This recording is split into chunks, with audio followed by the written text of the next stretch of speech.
ಆ ಸಿನಿಮಾವನ್ನ ಒಂದು ಕೃತಿ ರೂಪದಲ್ಲಿ ತರುವುದು ಅವರ ಸಾಧನೆ ಅಲ್ಲ, ತಪಸ್ಸು. ಕೇರಳದ ಒಂದು ತಂಡಕ್ಕೆ ಇದು ಸಾಧ್ಯವಾಗುವುದಿದ್ರೆ ಕನ್ನಡಕ್ಕೆ ಯಾಕೆ ಸಾಧ್ಯ ಆಗ್ತಾ ಇಲ್ಲ? ಅನ್ನವನ್ನ ಗೌರವಿಸುವ, ಆ ಗೌರವಿಸುವುದಕ್ಕಾಗಿ ಆಚರಿಸುವ ಆಚರಣೆಗಳ ಬಗ್ಗೆ ನಮಗೆ ಗೊತ್ತಿಲ್ಲ. ನಮ್ಮ ಮಠಮಾನ್ಯಗಳೆಲ್ಲ ಲೈಂಗಿಕ ಹಗರಣದಲ್ಲಿ ತೊಡಗಿದವೆ, ರಾಜಕಾರಣದಲ್ಲಿ ತೊಡಗಿದವೆ, ಏಕಾಂತ ಪೂಜೆ ಅಂತ ಮಹಿಳೆಯರನ್ನ ಬಾಗ್ಲಾಕೊಂಡು ಮಾಡಬಾರದನ್ನ ಮಾಡೋದ್ರಲ್ಲೇ ನಿರತವಾಗಿದ್ದಾವೆ. ನಿಮ್ಮ ಕೃಷ್ಣ ಲೋಫರು, ನಿಮ್ಮ ರಾಮ ಕೆಟ್ಟವನು, ನಿಮ್ಮ ಸೀತೆ ಪ್ರಯೋಜನಿಲ್ಲ, MF ಹುಸೇನ್ ಮಾಡಿದ್ನಲ್ಲ, ನಮ್ಮ ಪಂಚಮಹಾಪತಿವ್ರತೆಗಳನ್ನೆಲ್ಲ ಹೇಗೆ ಚಿತ್ರಿಸಿದ ಅಂತ ನೀವು ನೋಡಿದ್ರಲ್ಲ. ನಮಸ್ತೆ, ಬಿ ಗಣಪತಿ ಚಾನಲ್ಗೆ ಸ್ವಾಗತ. ದ ಕೇರಳ ಸ್ಟೋರಿ ಬಗ್ಗೆ ನನ್ನ ಮಾತನ್ನು ಮುಂದುವರಿಸ್ತಾ ಇದ್ದೇನೆ.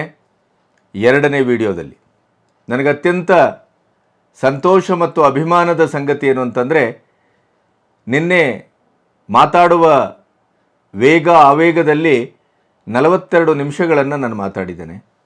ಆದರೆ ಅಷ್ಟು ಸುದೀರ್ಘವಾಗಿದ್ದಂಥ ನನ್ನ ವಿಮರ್ಶೆಯ ವಿಡಿಯೋವನ್ನು ತಾಮುಂದು ಅಂತ ತಾವು ನೋಡಿ ಅದರ ಬಗ್ಗೆ ಅದ್ಭುತವಾದಂಥ ಪ್ರತಿಕ್ರಿಯೆಯನ್ನು ಕೊಟ್ಟಂಥ ತಮಗೆ ನಾನು ಯಾವತ್ತೂ ಋಣಿಯಾಗಿದ್ದೇನೆ.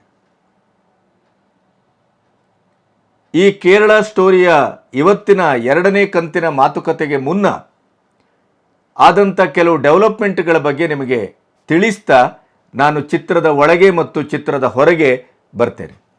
ಕರ್ನಾಟಕದಲ್ಲಿ ಬಿಗ್ ಬಾಸ್ ಖ್ಯಾತಿಯ ಪ್ರಶಾಂತ್ ಸಂಬರ್ಗಿ ಅವರು ಇವತ್ತು ಕೇರಳ ಸ್ಟೋರಿಯನ್ನು ಉಚಿತವಾಗಿ ಪ್ರದರ್ಶಿಸುವಂಥ ಕೆಲಸವನ್ನು ಮಾಡ್ತಾ ಇದ್ದಾರೆ.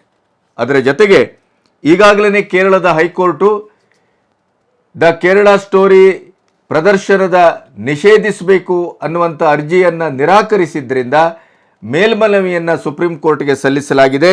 ಅಲ್ಲಿ ಅದನ್ನು ಕಪಿಲ್ ಸಿಬ್ಬಲ್ ಅವರು ಅದರ ಪರವಾಗಿ ವಕೀಲರಾಗಿ ನಿಂತು ತಕ್ಷಣ ಅದನ್ನು ವಿಚಾರಣೆಗೆ ಒಳಪಡಿಸಬೇಕು ಅಂತ ಹೇಳಿದರೂ ಕೂಡ ಚಂದ್ರಚೂಡ್ ಅವರ ಒಂದು ವಿಭಾಗೀಯ ಪೀಠ ಸೋಮವಾರಕ್ಕೆ ಆ ವಿಚಾರಣೆಯನ್ನು ಮುಂದೂಡಿದೆ. ಅಂದರೆ ಒಂದು ಸೃಜನಾತ್ಮಕ ಕೃತಿಯನ್ನು ಕತ್ತು ಹಿಸುಕುವ ಕೆಲಸವನ್ನು ಎಷ್ಟರ ಮಟ್ಟಿಗೆ ಮಾಡಬಹುದು ಅನ್ನೋದಕ್ಕೆ ಈ ಕಾಂಗ್ರೆಸ್ ಪ್ರೇರಿತ ಬುದ್ಧಿಜೀವಿಗಳನ್ನು ಒಳಗೊಂಡು ವಾಮಪಂಥೀಯರನ್ನು ಸೇರಿ ಎಲ್ಲರೂ ಕೂಡ ಈ ಸಿನಿಮಾದ ಪ್ರದರ್ಶನಕ್ಕೆ ಅಡ್ಡಗಾಲು ಹಾಕುವಂಥ ಕೆಲಸವನ್ನು ಮಾಡ್ತಾ ಇದ್ದಾರೆ.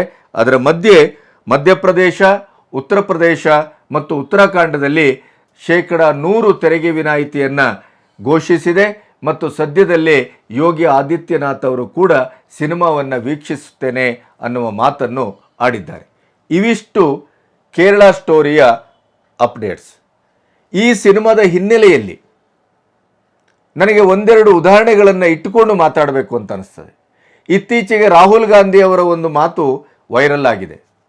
ಭಾರತದಿಂದ ಹಿಂದುತ್ವವನ್ನು, ಹಿಂದೂಗಳನ್ನು ಹೊರಗೋಡಿಸಬೇಕು ಅನ್ನುವಂಥ ಅವರ ಮಾತು ಬಹಳ ವೈರಲ್ ಆಗಿದೆ. ಮತ್ತು ಅದರ ಜೊತೆಗೆ ಪ್ರಿಯಾಂಕಾ ಗಾಂಧಿ ಬೆಂಗಳೂರಿನಲ್ಲಿ ಒಂದು ಮಾತು ಹೇಳ್ತಾ ಇದ್ರು, ನೀವು ಉದ್ಯಾನವನದಲ್ಲಿ ಯೋಗವನ್ನು ಮಾಡಲಿಕ್ಕೆ ಬಿಡ್ತೀರಿ ಅಂತಾದರೆ ರಸ್ತೆಯಲ್ಲಿ ನಮಾಜ್ ಮಾಡಲಿಕ್ಕೆ ಯಾಕೆ ಬಿಡ್ತಾ ಇಲ್ಲ? ನೋಡಿ, ಎಂಥ ಕ್ಷುಲ್ಲಕವಾದಂಥ ಕ್ಷುದ್ರವಾದಂಥ ಮಾತು. ಉದ್ಯಾನವನದಲ್ಲಿ ಯೋಗವನ್ನು ಮಾಡಲಿಕ್ಕೆ ಬಿಡ್ತೀರಿ, ನಮಗೆ ನಮಾಜನ್ನು ಮಾಡಲಿಕ್ಕೂ ಬಿಡಲಿ ಅನ್ನುವಂಥ ಅಹವಾಲನ್ನು ತರುವುದು ಬೇರೆ. ಆದರೆ ಉದ್ಯಾನವನವು ಮತ್ತು ಸಾರ್ವಜನಿಕ ರಸ್ತೆಯು ಎರಡು ಒಂದು ಅಂತ ಭಾವಿಸುವಂಥ ಪ್ರಿಯಾಂಕಾ ಗಾಂಧಿಯ ಮಿದುಳಿಗೆ, ಬುದ್ಧಿಗೆ ಏನನ್ನ ಹೇಳಿ? ಇವೆಲ್ಲವನ್ನು ಏನು ಸೂಚಿಸ್ತದೆ ಇದು? ಎಲೆಕ್ಷನ್ನಿನ ಒಂದು ದಿನದ ಮೊದಲು ಚಾಮುಂಡಿ ಬೆಟ್ಟಕ್ಕೆ ಹೋಗಿ ಸಿದ್ದರಾಮಯ್ಯನವರು ಪೂಜೆ ಮಾಡ್ತಾರೆ. ಅದೇ ನೀವು ಮುಖ್ಯಮಂತ್ರಿ ಆಗಿದ್ದಾಗ ಮತ್ತು ಸಹಜವಾದ ದಿನಗಳಲ್ಲಿ ಕೇಸರಿ ಪೇಟವನ್ನು ಬಿಸಾಡ್ತಾರೆ, ಮುಸ್ಲಿಂ ಟೋಪಿಯನ್ನು ಹಾಕ್ಕೊಳ್ತಾರೆ. ದೇವಸ್ಥಾನಕ್ಕೆ ಹೋಗ್ಬೇಕಾದ್ರೆ ನಿಮ್ಮ ಯಾವ ದೇವರು ಹೇಳಿದ್ರಿ? ಏನು ತಿನ್ಕೊಂಡು ಹೋಗ್ಬೇಕು, ಹೆಂಗೆ ತಿನ್ಕೊಂಡು ಹೋಗ್ಬೇಕು ಅಂತ ಯಾವುದಾದ್ರೂ ದೇವ್ರು ಬಂದು ಹೇಳಿದೇನನ್ರಿ ಅಂತ ಹೇಳ್ತಾರೆ. ಅದೇ ನೀವು ಇನ್ನೊಂದು ಧರ್ಮದ ಪ್ರಶ್ನೆ ಬಂದಾಗ, ಅದು ಕ್ರಿಶ್ಚಿಯನ್ ಧರ್ಮ ಇರ್ಬೋದು, ಮುಸ್ಲಿಂ ಧರ್ಮ ಇರ್ಬೋದು, ಅಲ್ಲಿ ಹೋಗಿ ಅವರಿಗೆ ಯಾವ ಪ್ರಶ್ನೆಯನ್ನೂ ಕೇಳದೇನೆ ಅವರ ಪ್ರತಿಯೊಂದು ರಿವಾಜುಗಳನ್ನು ಒಪ್ಪಿಕೊಂಡು ಬರ್ತೀರಿ. ಈ ಗೋಸುಂಬೆ ರಾಜಕಾರಣಿಗಳಿಂದ ಕೇರಳ ಸ್ಟೋರಿಗೆ ನಿಷೇಧಿಸುವಂಥ ಒಂದು ವ್ಯವಸ್ಥಿತವಾದಂಥ ಷಡ್ಯಂತ್ರ ಇವತ್ತು ನಡೀತಾ ಇದೆ. ಅದರ ಜೊತೆಗೆ ಇನ್ನೊಂದನ್ನು ನಾವು ಗಮನಿಸಬೇಕು. ನನ್ನ ಪ್ರತಿಕ್ರಿಯೆಗಳಲ್ಲಿ ಬಹಳಷ್ಟು ಜನ ತಾವು ಹೇಳಿದ್ದೀರಿ, ಕೇರಳದಲ್ಲಿ ಮಾತ್ರ ಅಲ್ಲ ಈ ಮತಾಂತರದ ಜೇಹಾದಿಗಳ ಲವ್ ಜೇಹಾದಿ ಒಂದು ರ್ಯಾಕೆಟ್ ವರ್ಕ್ ಮಾಡ್ತಾ ಇರೋದು ಕೇವಲ ಅಲ್ಲಿ ಮಾತ್ರ ಅಲ್ಲ. ಹೌದು, ದಕ್ಷಿಣ ಕನ್ನಡದಲ್ಲೂ ಇಷ್ಟೇ ಪ್ರಭಾವಶಾಲಿಯಾಗಿ ಕೆಲಸ ಮಾಡ್ತಾ ಇದೆ. ಅದರ ಜೊತೆಗೆ ಬೆಂಗಳೂರಿನಲ್ಲೂ ಕೆಲಸ ಮಾಡ್ತಾ ಇದೆ. ಮತ್ತು ಬಹಳ ಮುಖ್ಯವಾಗಿ ಅಸಹಾಯಕತೆಯನ್ನು, ಬಡತನವನ್ನು, ಒಂದು ಕುಟುಂಬದ ಅಸ್ಥಿರತೆಯನ್ನೇ ಅಸ್ತ್ರವಾಗಿಸಿಕೊಳ್ಳುವಂಥ ಈ ಲವ್ ಜೆಹಾದಿ ರ್ಯಾಕೆಟ್ಗೆ ಉತ್ತರ ಕರ್ನಾಟಕದ ಬಹಳಷ್ಟು ಅಸಹಾಯಕ ಹೆಣ್ಣುಮಕ್ಕಳು ಬಲಿಯಾಗ್ತಾ ಇದ್ದಾರೆ. ಅದರ ಬಗ್ಗೆ ಕೂಡ ಒಂದು ಆಡಳಿತಾತ್ಮಕ ವ್ಯವಸ್ಥೆ ಬಹಳ ಕೀನಾಗಿ, ಶುದ್ಧವಾಗಿ, ಸೂಕ್ಷ್ಮವಾಗಿ ಯೋಚಿಸಬೇಕಾದಂಥ ಒಂದು ಪರಿಸ್ಥಿತಿಯಲ್ಲಿ ನಾವು ನಿಂತಿದ್ದೇವೆ.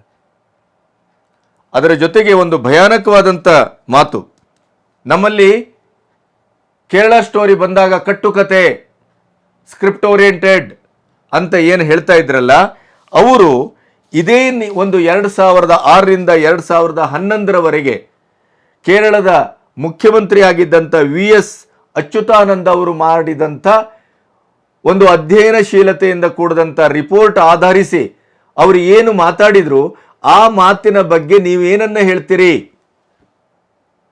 ಕೇರಳದಲ್ಲಿ ಮದುವೆಯ ಹೆಸರಿನಲ್ಲಿ, ಪ್ರೀತಿಯ ಹೆಸರಿನಲ್ಲಿ, ಲವ್ವಿನ ಹೆಸರಿನಲ್ಲಿ ಲವ್ ಜೆಹಾದ್, ಮತಾಂತರದ ಚಟುವಟಿಕೆ ಅತ್ಯಂತ ತೀವ್ರವಾಗಿ ನಡೀತಾ ಇದೆ. ಮುಂದಿನ 20 ವರ್ಷಗಳಲ್ಲಿ ಇದು ಹೀಗೆ ಮುಂದುವರಿದರೆ ಕೇರಳ ಅನ್ನುವಂಥ ದೇಗುಲಗಳ ನಾಡು, ಹಿಂದೂ ಧರ್ಮಕ್ಕೆ ಮತ್ತು ಹಿಂದೂಗಳಿಗೆ ಅತ್ಯಂತ ಪವಿತ್ರವಾಗಿರುವಂಥ ನಾಡು ಇಸ್ಲಾಂ ನಾಡಾಗುವುದರಲ್ಲಿ ಯಾವ ಸಂಶಯವೂ ಇಲ್ಲ ಅಂತ ಮಾಜಿ ಮುಖ್ಯಮಂತ್ರಿ VS ಅಚ್ಯುತಾನಂದ ಅವರು ಪಬ್ಲಿಕ್ಕಲ್ಲಿ ಸ್ಟೇಟ್ಮೆಂಟನ್ನು ಕೊಟ್ಟಿದ್ದಾರೆ, ಅಧಿಕೃತವಾಗಿ ಸ್ಟೇಟ್ಮೆಂಟನ್ನು ಕೊಟ್ಟಿದ್ದಾರೆ. ಹಾಗಾದರೆ ಇದಕ್ಕೆ ಏನು ಹೇಳ್ತೀರಿ? ಕೇರಳ ಸ್ಟೋರಿ ಒಂದು ಕಟ್ಟುಕತೆ ಅನ್ನುವವರಿಗೆ ಯೂಟ್ಯೂಬ್ಗೆ ಹೋಗಿ ನೋಡಿ. ಈ ಕೇರಳ ಸ್ಟೋರಿಯ ಸಂಬಂಧಪಟ್ಟಂಥ ಯಾವುದೇ ಸಂಗತಿಗಳಿರ್ಬೋದು, ಅಲ್ಲಿ ಟಾಪ್ ಮೋಸ್ಟ್ ರಿಯಾಕ್ಷನ್ನೆಲ್ಲ ನೋಡಿ. ಅಲ್ಲಿ ಕೇರಳದ ಮೂಲದ ಸಂತ್ರಸ್ತರ ಕುಟುಂಬದ ಮತ್ತು ಇದಕ್ಕೆ ಬಲಿಯಾದವರ ಕಣ್ಣೀರಿನ ಕತೆ ಮತ್ತು ವ್ಯಥೆ, ಪ್ರತಿಕ್ರಿಯೆ ನಿಮಗೆ ಕಣ್ಣಿಗೆ ರಾಚುವ ಹಾಗೆ ಇದೆ. ನನಗೊಬ್ಬರು ಪ್ರಶ್ನಿಸ್ತಾ ಇದ್ರು, ನನಗೆ ನನ್ನ ಪ್ರತಿಕ್ರಿಯೆಯಲ್ಲಿ, ನಿರ್ದೇಶಕರೇ ಇದು ಸ್ಕ್ರಿಪ್ಟ್ ಅಂತ ಹೇಳಿದ್ದಾರೆ, ಅದು ಸಿನಿಮಾಕ್ಕೆ ಮಾಡಿದಂಥ ಕತೆ ಅಂತ ಹೇಳಿದ್ದಾರೆ ಅಂತ.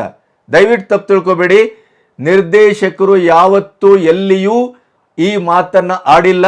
ಮತ್ತು ಇದು 100% ಸತ್ಯ ಘಟನೆಯ ಆಧಾರಿತ ಚಿತ್ರ ಅಷ್ಟೇ ಅಲ್ಲ, ಸಿನಿಮಾದ ಕೊನೆಗೆ ಯಾರು ಇದಕ್ಕೆ ಬಲಿಯಾಗಿದ್ರು, ಯಾವ ಕೇರಳ ಸ್ಟೋರಿಯ ನಾಯಕಿ ಅಲ್ಲಿ ಪಾತ್ರಧಾರಿಯಾಗಿ ಕೆಲಸ ಮಾಡಿದಾರಲ್ಲ, ಅದರ ಮೂಲ ನಾಯಕಿ, ಸತ್ಯದ ಕಥೆಯ ನಾಯಕಿ, ಅವರ ಕುಟುಂಬಿಕರು ಮಾತಾಡಿದ್ದನ್ನು ಕೂಡ ದಾಖಲಾರ್ಹವಾಗಿ ಕೊಟ್ಟಿದ್ದಾರೆ ಸಿನಿಮಾದ ಕೊನೆಯಲ್ಲಿ. ಹಾಗಾಗಿ ಅವರು ಈಗಾಗಲೇ ಕೋರ್ಟಿಗೆ, ಸುಪ್ರೀಂ ಕೋರ್ಟ್ಗೆ ಹೇಳಿದ್ದಾರೆ, ತನ್ನಲ್ಲಿರುವಂಥ ಎಲ್ಲ ದಾಖಲೆಗಳನ್ನು ಅಲ್ಲಿ ಕೊಟ್ಟಿದ್ದಾರೆ. ಇದು ಅಲ್ಲಿ ನಡೆದ ಘಟನೆಯ ಆಧಾರಿತ ಚಿತ್ರ. ಇದು ಈ ಹೊತ್ತಿನ ಕೇರಳ ಸ್ಟೋರಿಯ ಒಂದಿಷ್ಟು ಅಪ್ಡೇಟ್ಸ್. ನಾನು ನಿನ್ನೆ ನಿಮಗೊಂದು ಮಾತನ್ನು ಹೇಳಿದೆ, ಕೇರಳ ಸ್ಟೋರಿಯಲ್ಲಿ ನಾನು ನಿಮಗೆ 10ಕ್ಕೆ 9.5 ಮಾರ್ಕನ್ನು ಕೊಡ್ತೇನೆ. ಯಾಕೆಂತಂದರೆ ಇಲ್ಲಿ ನಕಲಿ ಪಾಸ್ಪೋರ್ಟಿನ ಒಂದು ಷಡ್ಯಂತ್ರದ ಆ ಒಂದು ಹೇಗೆ ನಡೀತದದು, ಅವ್ರು ಹೇಗೆ ನಕಲಿ ಪಾಸ್ಪೋರ್ಟನ್ನು ಮಾಡ್ತಾರೆ ಮತ್ತು ಯಾವ ರೀತಿ ದೇಶ ಬಿಟ್ಟು ಸಿರಿಯಾ, ಯೆಮೆನ್, ಅಫ್ಘಾನಿಸ್ತಾನಕ್ಕೆ ಈ ಹೆಣ್ಮಕ್ಳನ್ನು ಕರ್ಕೊಂಡು ಹೇಗೆ ಪ್ರಯಾಣ ಮಾಡ್ತಾರೆ ಅನ್ನೋದನ್ನು ಒಂದು ರೂಟ್ ಮ್ಯಾಪ್ ಥರ ಕೊಟ್ಟಿದ್ದಾರೆ ನಿರ್ದೇಶಕರು. ಅದು ಎಷ್ಟು ಚೆನ್ನಾಗಿದೆ ಅಂತಂದರೆ, ಒರಿಜಿನಲ್ ಪಾಸ್ಪೋರ್ಟಲ್ಲಿ ಅವರು ಶ್ರೀಲಂಕಾಕ್ಕೆ ಹೋಗ್ತಾರೆ, ಅಲ್ಲಿಂದ ಡೂಪ್ಲಿಕೇಟ್ ಪಾಸ್ಪೋರ್ಟ್ ಮೂಲಕ ಕೋಟಾದ ಮೂಲದಿಂದ ಅವರು ಅವರ ಪ್ರಯಾಣವನ್ನು ಮುಂದುವರಿಸ್ತಾರೆ. ಒಮ್ಮೆ ಒಂದು 2 ವರ್ಷ 3 ವರ್ಷ ಆದ ನಂತರ ಅವರು ಅಲ್ಲಿಯ ಚಟುವಟಿಕೆಗಳನ್ನು ಮಾಡಿ ಜೀವಂತವಾಗಿದ್ದರೆ ಅವರು ವಾಪಸ್ ಬರ್ತಾರೆ ಅಂತ ಇಟ್ಕೊಳ್ಳಿ ಇಂಡಿಯಾಕ್ಕೆ. ಅವರು ವಾಪಸ್ ಬರುವಾಗ ಹೆಂಗೆ ಬರ್ತಾರೆ? ಮತ್ತೆ ಶ್ರೀಲಂಕಾಕ್ಕೆ ಬರ್ತಾರೆ, ಶ್ರೀಲಂಕಾದಿಂದ ಒರಿಜಿನಲ್ ಪಾಸ್ಪೋರ್ಟಿಂದ ವಾಪಸ್ ಬರ್ತಾರೆ. ಕೇಳಿದ್ರೆ ಏನು ಹೇಳ್ತಾರೆ? ನಾನು ಶ್ರೀಲಂಕಾದಲ್ಲಿ ಕೆಲಸ ಮಾಡ್ತಾ ಇದ್ದೆ. ಅಂದರೆ ಎಷ್ಟು ವ್ಯವಸ್ಥಿತವಾಗಿ ಈ ಜೆಹಾದಿಗಳ ಗುಂಪು ಕೆಲಸ ಮಾಡ್ತದೆ ಅನ್ನೋದನ್ನು ಅಧ್ಯಯನ ಮಾಡಿದಂಥ ವಿಪುಲ್ ಅಮರ್ ಶಾ ಮತ್ತು ಸುದೀಪ್ತೋ ಸೇನ್ ತಂಡ ಅದನ್ನು ಅಷ್ಟು ಕರಾರುವಕ್ಕಾಗಿ ಎಲ್ಲಿಯೂ ಸಿನಿಮೆಟಿಕ್ ಆದಂಥ ಅಂಶಗಳನ್ನು ಸೇರಿಸದೇನೆ ಒಂದು ಸಂಶೋಧನೆಯ ರೀತಿಯಲ್ಲಿ ಈ ಎಲ್ಲ ಅಂಶಗಳನ್ನು ಕೊಟ್ಟಿದ್ದಾರೆ. ಪಾತ್ರಗಳಂತೂ ನೀವು ನಿನ್ನೆ ನಾನು ಹೇಳಿದೆ ಜೀವಂತ ಪಾತ್ರಗಳು ಅಂತ. ನಮ್ಮಲ್ಲಿ ಬಹುತೇಕವಾಗಿ ಮುಲ್ಲಾಗಳು ಅಂತ ಬಂದರೆ ಒಂದು ಸಿನಿಮಾದಲ್ಲಿ ಏನು ಮಾಡ್ತೇವೆ, ಎಲ್ಲೋ ಅವಿನಾಶನ್ ಅಂತವ್ರಿಗೆ ಗಡ್ಡ ಹಾಕಿ ನಾವು ಆ್ಯಕ್ಟ್ ಮಾಡಿಸ್ತೇವೆ.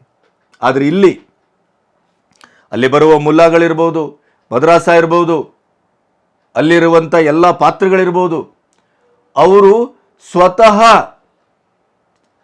ನಿಜವಾದ ಮುಲ್ಲಾಗಳೇನೋ ಅನ್ನುವ ಮಟ್ಟಿಗೆ ಆ ಪಾತ್ರವನ್ನು ಹೂಬಾಗಿ ಚಿತ್ರಿಸಲಾಗಿದೆ. ನಾನು ಯಾಕೆ ಈ ಮಾತನ್ನು ಹೇಳ್ತೇನೆ ಅಂತಂದರೆ, ಕನ್ನಡದಲ್ಲೂ ಬಹಳಷ್ಟು ಚಿತ್ರಗಳು ಬರ್ತವೆ, ಆದರೆ ನಮಗೆ ಕಥೆಯನ್ನು ಕಚ್ಚಿ ಆ ಕಥೆಯ ಮೂಲ ನಾಭಿಯನ್ನು ಇಟ್ಕೊಂಡು ಅದನ್ನು ಹುಡುಕಿ ಅದನ್ನು ಸ್ಪಷ್ಟೀಕರಿಸುವ ನಿಖರವಾದ ಕತೆ ಮಾಡುವಂಥ ಗೋಜಿಗೆ ನಾವು ಹೋಗೋದಿಲ್ಲ. ಬರುವ ಪಾತ್ರಗಳು ಅದು ಯಾವ ಪಾತ್ರ, ಅದು ಸಿನಿಮಾದಲ್ಲಿ ಯಾವ ಪಾತ್ರವನ್ನು ಮಾಡ್ತಾ ಇದೆ, ಆ ಪಾತ್ರಕ್ಕೆ ಇರುವಂಥ ಸಾಮಾಜಿಕವಾದಂಥ ಮತ್ತು ಪ್ರೆಸೆಂಟಲ್ಲಿ ಇರುವಂಥ ಒಂದು ತಾದಾತ್ಮ್ಯದ ಸಂಬಂಧ ಏನು, ಆ ಪಾತ್ರ ಹೇಗೆ ಇರಬೇಕು, ಆ ಪಾತ್ರ ಹೇಗೆ ವರ್ತಿಸಬೇಕು, ಅದರ ರೂಪ ಏನು, ಸ್ವರೂಪ ಏನು, ಅದರ ಕಾಸ್ಟ್ಯೂಮ್ ಏನು, ಇದರ ಬಗ್ಗೆ ನಮಗೆ ನಿರ್ಲಕ್ಷ್ಯ. ಆದರೆ ಇಲ್ಲಿ ದ ಕೇರಳ ಸ್ಟೋರಿ ಸಿನಿಮಾದಲ್ಲಿ ನೀವು ಅಂಥ ಒಂದೇ ಒಂದು ಅಂಶವನ್ನು ನೋಡಲಿಕ್ಕೆ ಸಾಧ್ಯ ಇಲ್ಲ. ಒಂದೇ ಒಂದು ಅಂಶ, ಅಂಥ ನ್ಯೂನ್ಯತೆಯನ್ನು ತೆಗಿಲಿಕ್ಕೆ ಸಾಧ್ಯ ಇಲ್ಲ ಅಂತ. ಅಷ್ಟರ ಮಟ್ಟಿಗೆ ಪರ್ಫೆಕ್ಟ್, ಅದು ಒಂದು ಮಾಸ್ಟರ್ ಪೀಸ್ ಅಂತ ಹೇಳ್ಬೋದು.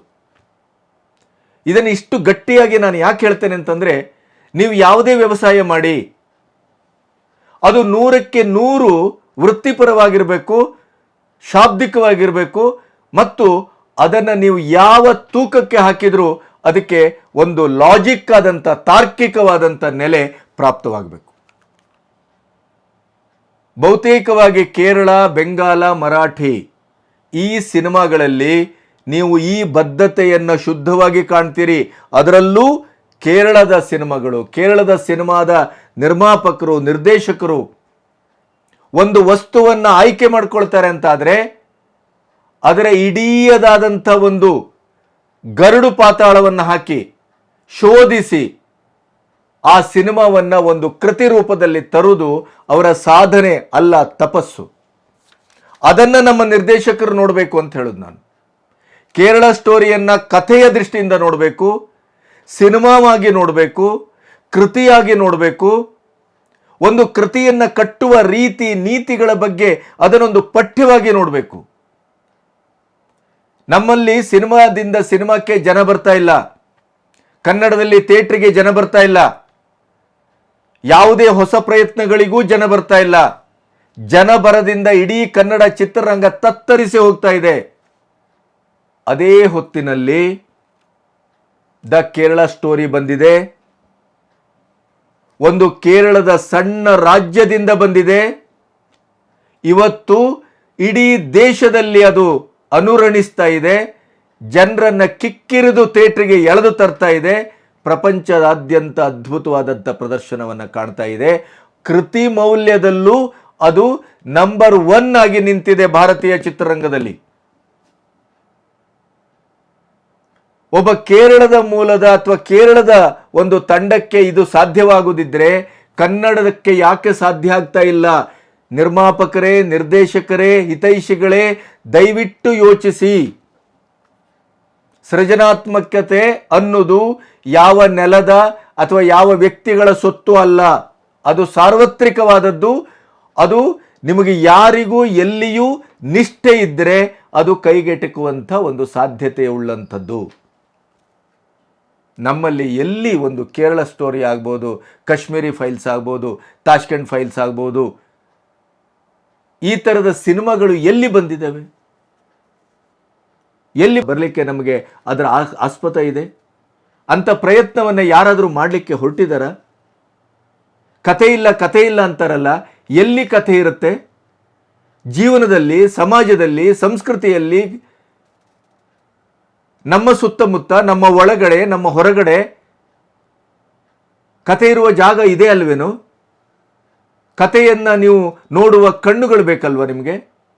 ನಿಮ್ಮ ಕಣ್ಣು ಶುದ್ಧವಾಗಿ ಇಲ್ಲದೆ ಇದ್ರೆ, ನಿಮ್ಮ ನೋಟ ಶುದ್ಧವಾಗಿಲ್ಲದೆ ಇದ್ರೆ, ಈ ಕಥೆಯನ್ನು ಎಲ್ಲಿಂದ ಆಯ್ಕೆ ಮಾಡ್ತೀರಿ? ಎಲ್ಲಿಂದ ತರ್ತೀರಿ? ನಮ್ಮ ಇದೇ ಬೆಂಗಳೂರಿನಲ್ಲಿ ಎಂತೆಂಥ ಕಥೆಗಳಿಲ್ಲ, ಎಂತೆಂಥ ಬೀಭತ್ಸ ಘಟನೆಗಳು ನಡೀತಾ ಇಲ್ಲ. ಅಲ್ಲಿ ಲವ್ ಜೆಹಾದ್ ನಡೀತಾ ಇದೆ. ಇಲ್ಲಿ ಲವ್ವಿನ ಹೆಸರಿನಲ್ಲಿ ಪ್ರತಿನಿತ್ಯ ಪತ್ರಿಕೆಗಳಲ್ಲಿ, ಟಿವಿಯಲ್ಲಿ ಮಾರಣ ಹೋಮ ನೋಡ್ತಾ ಇದ್ದೇವಲ್ಲ ನಾವು. ಹೆಣ್ಣು ಮಕ್ಕಳ ನಿರಂತರವಾದ ಕೊಲೆ ನಡೀತಾ ಇದೆ ಇಲ್ಲಿ. ಅದರ ಬಗ್ಗೆ ನಮಗೆ ಸಿನಿಮಾ ಮಾಡಲಿಕ್ಕೆ ಆಗುದಿಲ್ವಾ? ಕೇರಳ ಸ್ಟೋರಿ ಸಿನಿಮಾದ ಒಳಗಡೆಯೂ ಮಾತಾಡ್ತಾ ಇದೆ, ಸಿನಿಮಾದ ಹೊರಗಡೆಯೂ ಮಾತಾಡ್ತಾ ಇದೆ. ಸಿನಿಮಾದ ಹೊರತಾದಂಥ ಸಾಮಾಜಿಕವಾದಂಥ ಒಂದು ಇಡೀಯದಾದಂಥ ವಿಷದ ಜಾಲದ ಬಗ್ಗೆ ಮಾತಾಡ್ತಾ ಇದೆ. ನಮ್ಮ ಇಡೀ ಕಲ್ಚರಿನ ಬಗ್ಗೆ ಮಾತಾಡ್ತಾ ಇದೆ. ನೀವು ಹಿಂದೂ ಧರ್ಮ, ಹಿಂದೂ ಹೆಣ್ಮಕ್ಕಳ ಅಮಾಯಕವಾದಂಥ ಈ ಪರಿಸ್ಥಿತಿ, ದಾರುಣತೆಗೆ ನಾವು ಕೇವಲ ಭಯೋತ್ಪಾದಕ ಚಟುವಟಿಕೆಗಳನ್ನಾಗಲಿ, ಜೆಹಾದಿಗಳನ್ನಾಗಲಿ, ಧರ್ಮಾಂಧರನ್ನಾಗಲಿ ಏನು ನಾವು ಬೊಟ್ಟು ಮಾಡಿ ತೋರಿಸ್ತಾ ಇದ್ದೇವಲ್ಲ, ಅದಕ್ಕಿಂತ ಮಿಗಿಲಾದಂಥ ಬೊಟ್ಟನ್ನು ಅಥವಾ ಗುರಿಯನ್ನು ಅದು ನಮ್ಮ ಒಳಗಡೆ, ನಮ್ಮ ಧಾರ್ಮಿಕತೆಯ ಒಳಗಡೆ, ನಮ್ಮ ಅಸ್ಮಿತೆಯ ಒಳಗಡೆ, ನಮ್ಮ ದೇಶಿಕತೆಯ ಒಳಗಡೆ, ನಮ್ಮ ಪ್ರಜ್ಞೆಯ ಒಳಗಡೆ, ನಮ್ಮ ಪರಿಸರದ ಒಳಗಡೆ, ನಮ್ಮ ಅಜ್ಞಾನದ ಕಡೆಗೆ ಬೆರಳು ಮಾಡಿ ತೋರಿಸ್ತಾ ಇದೆ ಅನ್ನೋದನ್ನು ಮರೆಯಲಿಕ್ಕೆ ಸಾಧ್ಯ ಇಲ್ಲ. ಕೇರಳ ಸ್ಟೋರಿ ಕೇವಲ ಒಂದು ಚಿತ್ರವಾಗಿ ಅದು ನಮ್ಮನ್ನ ಸ್ಪಂದಿಸ್ತಾ ಇಲ್ಲ. ಅದು ನಮ್ಮನ್ನ ಬೇರೆ ಬೇರೆ ದಿಕ್ಕಿನಲ್ಲಿ ನಮ್ಮನ್ನ ಬಡಿದೆಬ್ಬಿಸ್ತಾ ಇದೆ, ಎಚ್ಚರಿಸ್ತಾ ಇದೆ. ನಮ್ಮ ಅಜ್ಞಾನವನ್ನ, ನಮ್ಮ ನಿಷ್ಕ್ರಿಯತೆಯನ್ನ, ನಿಷ್ಕಾಳಜಿಯನ್ನ, ನಮ್ಮ ನಿಂತ ನೆಲೆಯೇ ಕುಸಿತಾ ಇರುವುದನ್ನ ಅತ್ಯಂತ ಸೂಚ್ಯವಾಗಿ, ಮಾರ್ಮಿಕವಾಗಿ ನಮಗೇ ಅದು ಪಾಠ ಮಾಡ್ತಾ ಇದೆ. ಕೇರಳ ಸ್ಟೋರಿಯ ಕೊನೆಯಲ್ಲಿ ಒಂದು ಹೆಣ್ಣುಮಗಳು, ಒಂದು ಪಾತ್ರಧಾರಿ, ನಾನು ನಿನ್ನೆ ನಿಮಗೆ ಅದನ್ನು ಹೇಳಿದ್ದೆ. ಅಪ್ಪ, ನೀನು ಧರ್ಮವನ್ನು ಒಪ್ಪದೇ ಇರಬಹುದು, ದೇವರನ್ನು ಒಪ್ಪದೇ ಇರಬಹುದು, ಆಚರಣೆಯನ್ನು ಒಪ್ಪದೇ ಇರಬಹುದು, ನೀನು ಕಮ್ಯುನಿಸ್ಟ್ ಆಗಿರಬಹುದು. ಆದರೆ ನಾನು ನಿನ್ನ ಹೊಟ್ಟೆಯಲ್ಲಿ ಹುಟ್ಟಿದ್ದಕ್ಕಾಗಿ ನೀನು ಈ ನೆಲದ ಸಂಸ್ಕೃತಿ, ಈ ನೆಲದ ಸನಾತನತೆ, ಸನಾತನ ಧರ್ಮ, ಆಚರಣೆ, ನಮ್ಮ ಮಹಾಕಾವ್ಯಗಳು, ನಮ್ಮ ಉಪನಿಷತ್ತು, ನಮ್ಮ ವೇದ, ನಮ್ಮ ಬದುಕು, ನಮ್ಮ ದಿನಚರಿ, ನಮ್ಮ ಆಹಾರ, ನಮ್ಮ ವಿಹಾರ, ಪ್ರತಿ ಒಂದನ್ನು ನನಗೆ ಪ್ರಾಥಮಿಕವಾಗಿ ನೀವು ಹೇಳಿಕೊಡಬೇಕಾಗಿತ್ತು. ನೀವು ಹೇಳಿಕೊಟ್ಟಿದ್ದಿದ್ರೆ ನಾನಿವತ್ತು ಇಂಥ ದುಸ್ಥಿತಿಗೆ, ಲವ್ ಜೆಹಾದಿಗೆ ಅಥವಾ ಈ ಥರದ ಟ್ರ್ಯಾಪಿಗೆ ನಾನು ಒಳಪಡ್ತಿರಲಿಲ್ಲ. ಸಾವಿಗೆ ಮೊದಲು ಆ ಮಗು ತಂದೆಯ ತೊಡೆಯ ಮೇಲೆ ತಲೆ ಇಟ್ಟು ಹೇಳುವ ಈ ಮಾತಿದೆಯಲ್ಲ, ಇದು ಒಂದು ಸಿನಿಮಾದ ಡೈಲಾಗ್ ಅಲ್ಲ, ನೆನಪಿಡಿ. ಅಥವಾ ಕೇರಳ ಸ್ಟೋರಿಯ ನಿರ್ದೇಶಕನ ಉದ್ದೇಶಿತ ಒಂದು ಮಾತಲ್ಲ, ಸಂಭಾಷಣೆ ಅಲ್ಲ. ಆ ಪಾತ್ರವಾಗಿ ನಮಗದು ಹೇಳ್ತಾ ಇಲ್ಲ, ನಮಗೆ ನಿಜವನ್ನ ಹೇಳ್ತಾ ಇದೆ, ಸತ್ಯವನ್ನ ಹೇಳ್ತಾ ಇದೆ, ವರ್ತಮಾನವನ್ನ ಎತ್ತಿ ಎತ್ತಿ ಕೆದಕಿ ಕೆದಕಿ ತೋರಿಸ್ತಾ ಇದೆ ಕಣ್ಣೆದುರು. ಇದನ್ನೇ ನಾನು ಹೇಳಿದ್ದು ನಿನ್ನೆನ ವಿಡಿಯೋದಲ್ಲಿ. ಹಿಂದೂ ಧರ್ಮ ಅಂತ ಒಣ ಭಾಷಣ ಮಾಡೋದಲ್ಲ, ಕೇಸರಿ ಪಡೆಗಳನ್ನು ಕಟ್ಟುವುದಲ್ಲ, ಮೋದಿ ಮೋದಿ ಮೋದಿ ಅಂತ ಅವರ ಜಪವನ್ನ ಮಾಡಿಕೊಂಡು, ಮೋದಿಯನ್ನ ಇಟ್ಟುಕೊಂಡು ಮೇರಾ ಭಾರತ್ ಮಹಾನ್ ಹೇ, ನಮ್ಮ ಧರ್ಮ ವಿಶ್ವದಲ್ಲೇ ಶ್ರೇಷ್ಠ ಧರ್ಮ, ರಾಮ ಕೃಷ್ಣ ಪರಮಹಂಸ ವಿವೇಕಾನಂದರು ಶಿಕಾಗೋದಲ್ಲಿ ಮಾಡಿದ ಭಾಷಣ, ಇವತ್ತಿಗೂ ಅದನ್ನೇ ಹೇಳ್ಕೊಂಡು ಹೆಗಲು ತಟ್ಕೊಂಡು ಇತಿಹಾಸದಲ್ಲೇ ಬದುಕ್ತಾ ಇದ್ದೇವಲ್ಲ. ವರ್ತಮಾನಕ್ಕೆ ನಾವು ಇನ್ನೂ ಬಂದಿಲ್ಲ. ನಮ್ಮ ಮಠಮಾನ್ಯಗಳು ಏನು ಮಾಡ್ತಾ ಇವೆ, ನಮ್ಮ ಧರ್ಮ ಬೀರುಗಳು ಏನು ಮಾಡ್ತಾ ಇದ್ದಾರೆ, ನಮ್ಮ ಹಿಂದೂ ಸಂಘಟನೆಗಳು ಏನು ಮಾಡ್ತಾ ಇದೆ? ಸಾಂವಿಧಾನಿಕವಾಗಿ ಕ್ರಿಶ್ಚಿಯನ್ರಿಗೆ ಧರ್ಮದ ಪ್ರಜ್ಞೆ ಈ ನೆಲದಲ್ಲಿ ಆಚರಣೆಗೆ ಯೋಗ್ಯ ಅಂತಾದರೆ, ಮುಸ್ಲಿಮರಿಗೂ ಯೋಗ್ಯ ಅಂತಾದರೆ ಹಿಂದೂಗಳಿಗೆ ಯಾಕೆ ಯೋಗ್ಯ ಆಗಬಾರದು? ಹಿಂದೂ ಧರ್ಮವನ್ನ ಮಾತ್ರ ನೀವು ಮೂಢನಂಬಿಕೆ, ಆ ನಂಬಿಕೆ, ಈ ನಂಬಿಕೆ ಅಂತ ಯಾಕೆ ದೂಷಿಸ್ತೀರಿ? ಆ ದೂಷಿಸುವವರಿಗೆ ಯಾಕೆ ಕೊರಳು ಪಟ್ಟಿ ಹಿಡಿದು ಕೇಳುವುದಿಲ್ಲ? ನೀವು ಅಲ್ಲಿ ಹೋದರೆ ಟೊಪ್ಪಿ ಹಾಕೊಂಡು ಮಾಡಬಾರ್ದನ್ನೆಲ್ಲವನ್ನು ಮಾಡ್ಕೊಂಡು ಬರ್ತೀರಿ. ಒಂದೇ ಒಂದು ಅಲ್ಲಿಯ ಧಾರ್ಮಿಕತೆಯ ಒಳಗಡೆ ಅಥವಾ ಧರ್ಮದ ಹೆಸರಿನಲ್ಲಿ, ಧರ್ಮಾಂಧತೆಯ ಹೆಸರಿನಲ್ಲಿ, ಅದು ಭಯೋತ್ಪಾದಕತೆ ಇರ್ಬೋದು, ಜೆಹಾದಿಗಳ ವರ್ತನೆ ಇರ್ಬೋದು, ಲವ್ ಜೆಹಾದ್ ಇರ್ಬೋದು, ಅಥವಾ ಈ ದೇಶದ ಅಖಂಡತೆಗೆ ಕನ್ನ ಕೊರೆಯುವಂತ ಚಟುವಟಿಕೆ ಇರ್ಬೋದು, ಇದು ಯಾವುದನ್ನು ನೀವು ಪ್ರಶ್ನಿಸ್ತಾ ಇಲ್ಲ. ಅದು ಬುದ್ಧಿಜೀವಿಗಳಿರ್ಬೋದು, ಕಾಂಗ್ರೆಸ್ಗರಿರ್ಬೋದು, ವಾಮಪಂಥೀಯರಿರ್ಬೋದು. ಅದೇ ನಿಮಗೆ ಪ್ರಶ್ನಿಸಲಿಕ್ಕೆ ಹಿಂದೂ ಧರ್ಮವೇ ಯಾಕೆ ಬೇಕಾಗತ್ತೆ ಅಂತ ನಾವು ಯಾಕೆ ಪ್ರಶ್ನೆ ಮಾಡ್ತಾ ಇಲ್ಲ? ನಮ್ಮ ಯುವ ಸಮುದಾಯ ಅದನ್ನು ಪ್ರಶ್ನೆ ಮಾಡುವ ಮಟ್ಟಕ್ಕೆ ನಾವು ಅವರನ್ನು ಯಾಕೆ ಬೆಳೆಸ್ತಾ ಇಲ್ಲ? ಟಿಬೇಟಿಯನ್ನರು, ಚೈನೀಗಳು ಏನನ್ನ ಕಲಿಸ್ತಾರೆ ಜೀವನದಲ್ಲಿ? ನಿಶಸ್ತ್ರೀಕರಣವನ್ನು ಕಲಿಸ್ತಾರೆ. ಏನನ್ನ? ಶಸ್ತ್ರಾಸ್ತ್ರಗಳಿಲ್ಲದೇನೆ ನಮ್ಮನ್ನ ನಾವು ಬದುಕುವುದು ಹೇಗೆ, ಮಾರ್ಷಲ್ ಆರ್ಟ್ಸ್ ಅನ್ನು ಕಲಿಸ್ತಾರೆ. ಒಳಗನ್ನ ಗಟ್ಟಿ ಮಾಡ್ತಾರೆ. ಅಲ್ಲಿ ಈ ಮತಾಂತರದ ಪ್ರಶ್ನೆ ಬಂದಾಗ ಅವರನ್ನ ಬ್ರೈನ್ ವಾಶ್ ಮಾಡುವಂತ ಒಂದು ಮುಸ್ಲಿಂ ಹುಡುಗಿಯರು ಶಿವನ ಬಗ್ಗೆ ಪ್ರಶ್ನಿಸ್ತಾರೆ. ಹೆಂಡತಿಯನ್ನೇ ರಕ್ಷಿಸ್ಲಿಕ್ಕೆ ಆಗದೇ ಇದ್ದಂತ ನಿಮ್ಮ ಶಿವ ಸಾಮಾನ್ಯರನ್ನ, ಭಕ್ತರನ್ನ ಎಲ್ಲಿ ರಕ್ಷಿಸ್ತಾನೆ ಅಂತ ಕೇಳ್ತಾಳೆ. ರಾವಣ ಸೀತೆಯನ್ನ ಕೊಂಡೋದಾಗ ಸೀತೆಯನ್ನ ರಕ್ಷಿಸ್ಲಿಕ್ಕೆ ವಾನರ ಸೇನೆ, ಆ ಸೇನೆ, ಈ ಸೇನೆಯನ್ನೆಲ್ಲ ಕಟ್ಕೊಂಡು ಹೋಗ್ತಾನಲ್ಲ. ನಿಮ್ಮ ದೇವರಿಗೆ ಇರುವ ಶಕ್ತಿ ಇಷ್ಟೇನಾ? ಹೆಂಡತಿ ರಕ್ಷಣೆ ಮಾಡ್ಲಿಕ್ಕಾಗದೇ ಇದ್ದವನು ನಿಮ್ಮೇನು ರಕ್ಷಣೆ ಮಾಡ್ತಾನೆ ಅಂತ ಕೇಳ್ತಾರೆ.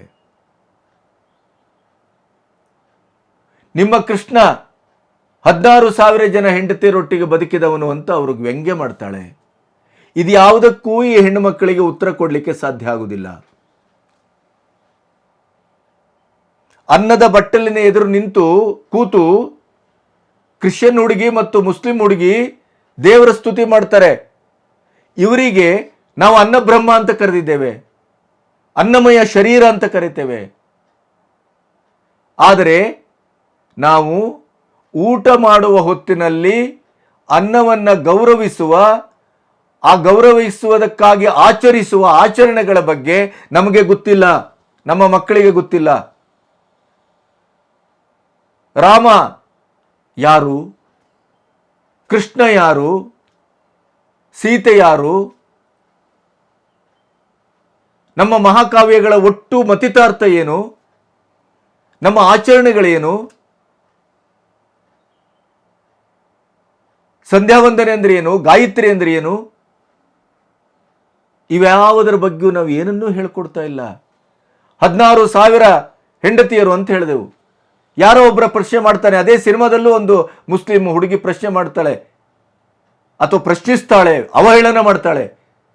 ಆವಾಗ ನಾವು ಉತ್ತರಿಸಬೇಕಲ್ಲ. ನರಕಾಸುರನ ಆಸ್ಥಾನದಲ್ಲಿ ಬಂದಿಯಾಗಿದ್ದಂಥ 16,000 ಕಿರೀಟಿಗಳನ್ನ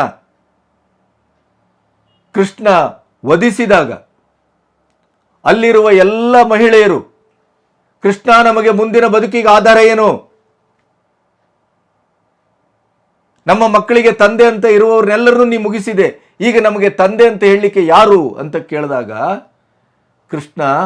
ಕೃಷ್ಣ ಅಂತ ಹೇಳಿ, ಕೃಷ್ಣ ಅಂತ ಬದುಕಿ. ರೋಮಾಂಚನ ಆಗ್ತಾ ಇದೆ ನನಗೆ. ಎಂಥ ಒಂದು ಸಾಮಾಜಿಕವಾದಂಥ ಪ್ರಜ್ಞೆ ಅದು, ಎಂಥ ರೆವಲ್ಯೂಷನರಿ ಆದಂಥ ಒಂದು ಥಿಂಕಿಂಗ್ ಅದು. ಕೃಷ್ಣ ಮಾತ್ರ ಮಾಡಲಿಕ್ಕೆ ಸಾಧ್ಯ. 16,000 ಜನ ಹೆಂಡತಿಯರಲ್ಲ, 16,000 ಜನರಿಗೆ ಬದುಕುವ ಆಧಾರವಾಗಿ ತನ್ನ ನಾಮ ಜಪವನ್ನ, ನಾಮ ಸ್ಮರಣೆಯನ್ನ, ನಾಮಾಧಾರಿತವಾದಂಥ ವ್ಯವಸ್ಥೆಯನ್ನ ಕಟ್ಟಿಕೊಟ್ಟವನು ಕೃಷ್ಣ. ಇಂಥ ವ್ಯಾಖ್ಯಾನವನ್ನ ಯಾಕೆ ಕೊಡ್ಲಿಕ್ಕಾಗುವುದಿಲ್ಲ ನಮಗೆ? ರಾವಣ ಅಂದ್ರೆ ಏನು? ರಾಮ ಪ್ರಜ್ಞೆ ಅಂದ್ರೆ ಏನು? ಸೀತೆ ಕೊನೆಗೂ ಲವಕುಶರನ್ನ ನೀಡಿ ರಾಮನನ್ನ ಬಿಟ್ಟು ತನ್ನ ತಾಯಿಯ ಗರ್ಭದ ಭೂಗರ್ಭಕ್ಕೆ ಯಾಕೆ ಲೀನವಾಗಿ ಹೋಗ್ತಾಳೆ? ಎಂಥ ಒಂದು ಮಹಿಳೆಯ ಅದ್ಭುತವಾದಂಥ ಪ್ರತಿಭಟನೆ ಅದು ಪುರುಷ ಯಾಜಮಾನ್ಯ ಸಂಸ್ಕೃತಿ ಎದುರು. ಈ ಥರ ಇದನ್ನು ನೋಡಲಿಕ್ಕೆ ನಮ್ಗೆ ಯಾಕೆ ಆಗೋದಿಲ್ಲ? ನಮ್ಮ ಮಠಮಾನ್ಯಗಳೆಲ್ಲ ಲೈಂಗಿಕ ಹಗರಣದಲ್ಲಿ ತೊಡಗಿದವೆ, ರಾಜಕಾರಣದಲ್ಲಿ ತೊಡಗಿದವೆ, ಏಕಾಂತ ಪೂಜೆ ಅಂತ ಮಹಿಳೆಯರನ್ನು ಬಾಗ್ಲಾಕೊಂಡು ಮಾಡಬಾರ್ದನ್ನು ಮಾಡೋದರಲ್ಲೇ ನಿರತವಾಗಿದ್ದಾವೆ. ಅದರ ಮಧ್ಯೆ ನಮ್ಮ ಈ ಕಡೆ ಬ್ರಾಹ್ಮಣ ಮಠಗಳಾದರೆ ಬ್ರಾಹ್ಮಣರಿಗೆ ಮಾತ್ರ ಮೀಸಲು, ಲಿಂಗಾಯತರು ಅವ್ರದ್ದು ಲಿಂಗಾಯತರು ಮಾತ್ರ ಮೀಸಲು, ಜಾತಿಗೊಂದು ಮಠ. ಈಗ ಇವರೆಲ್ಲ ಧರ್ಮ ಪ್ರಜ್ಞೆಯನ್ನು ಬೆಳೆಸಬೇಕಿತ್ತಲ್ಲ. ನಮ್ಮ ಕಲೆ, ನಮ್ಮ ಸಂಸ್ಕೃತಿ, ನಮ್ಮ ಆಚರಣೆಯನ್ನು ನಮ್ಮ ಮಕ್ಕಳಿಗೆ ಕಲಿಸಬೇಕಲ್ಲ. ಮನೆಯೇ ಮೊದಲ ಪಾಠಶಾಲೆ, ತಾಯಿಯೇ ಮೊದಲ ಗುರು. ನಮ್ಮ ಸಂಸ್ಕೃತಿಯ ಕಣ್ಣು, ಸಂಸ್ಕೃತಿಯ ಗರ್ಭ ಅಂತ ಹೇಳ್ತೇವಲ್ಲ. ಹೆಣ್ಣನ್ನ ಎಷ್ಟು ಮಟ್ಟಿಗೆ ನಾವು ಸದೃಢವಾಗಿ ಆಂತರಂಗಿಕವಾಗಿ ಬೆಳೆಸಿದ್ದೇವೆ. ಭಾಷಣ ಮಾಡ್ತೇವೆ ನಾವು. ಎಲ್ಲೋ ಒಂದು ಕಡೆ ಬನ್ನಂಜೆಯವರು, ಅರಳು ಮಲ್ಲಿಗೆ ಪಾರ್ಸಾರಥಿಯವರು, ನಾರಾಯಣಾಚಾರ್ಯರು, ಶತಾವಧಾನಿ ಗಣೇಶ್ ಅವರು, ಈ ಥರದ ಮಹಾನ್ ಪ್ರತಿಭಾವಂತರು, ಸಂಸ್ಕೃತಿ ಸಂತರು, ಅವರು ನಮ್ಮ ಸಂಸ್ಕೃತಿಯನ್ನು ಬಿಂಬಿಸ್ತಾ ಪ್ರವಚನ ಮಾಡ್ತಾ ಬದುಕಿ ಹೋದರು, ಬದುಕ್ತಾ ಇದ್ದಾರೆ. ಆದರೆ ನಾವು ಇಲ್ಲಿ ಹಿಂದುತ್ವದ ಮೇಲೆ, ಹಿಂದೂ ಧರ್ಮದ ಮೇಲೆ, ಸನಾತನ ಧರ್ಮದ ಮೇಲೆ ನಿಂತುಕೊಂಡು ಭಾಷಣ ಮಾಡ್ತೇವೆ, ರಾಜಕೀಯ ಮಾಡ್ತೇವೆ. ಮುತಾಲಿಕರಂತವರು ಈಗ ರಾಜಕೀಯಕ್ಕೂ ನೇರವಾಗಿ ಪ್ರವೇಶ ಮಾಡಿದ್ದಾರೆ. ಫೆಬ್ರವರಿ 14 ಬಂದು ಆಗ ಜಗಳ ಮಾಡ್ತೇವೆ, ಅಥವಾ ದೀಪಾವಳಿಗೆ ಬಂದು ಇನ್ನೇನೋ ಪಟಾಕಿ ಸುಡಿದು ಹೊರಟೋಗ್ಬಿಡ್ತಾರೆ. ಮೊದಲು ಇಲ್ಲಿ ಲವ್ ಜೆಹಾದಿಗೆ ಒಳಗಾಗ್ತಾ ಇರುವಂಥ ಅಮಾಯಕ ಹೆಣ್ಣುಮಕ್ಕಳ ಸ್ಥಿತಿಗೆ ನಮ್ಮ ಧರ್ಮದ ಆಚರಣೆಗಳನ್ನ ಬಗ್ಗೆ ಅವರಿಗೆ ತಿಳಿಸದೇ ಇರುವಂಥ ಅಜ್ಞಾನವೇ ಕಾರಣ. ಇದನ್ನು ಮಠಮಾನ್ಯಗಳು ಮಾಡಬೇಕು. ನಮ್ಮ ಧಾರ್ಮಿಕ ಹಿತಾಸಕ್ತಿಗಳನ್ನು ಕಾಪಾಡುವಂಥ ಮುಂಚೂಣಿಯಲ್ಲಿ ನಿಂತವ್ರು ಮಾಡಬೇಕು. RSS ನಂಥ ಸಂಘಟನೆಗಳು ಮಾಡ್ತಾ ಇವೆ, ಆದರೂ ಸಾಲುವುದಿಲ್ಲ. ಸಾಂವಿಧಾನಿಕವಾಗಿ ನಮ್ಮ ಪಠ್ಯ ಪುಸ್ತಕಗಳಲ್ಲಿ ಈ ಅಂಶವನ್ನು ಸೇರಿಸಲಿಕ್ಕೆ ಆಗೋದಿಲ್ಲ. ಯಾಕೆಂತಂದ್ರೆ ಕೇಸರೀಕರಣ ಆಗುತ್ತೆ. ಅದು ಜಾತ್ಯತೀತ ರಾಷ್ಟ್ರ.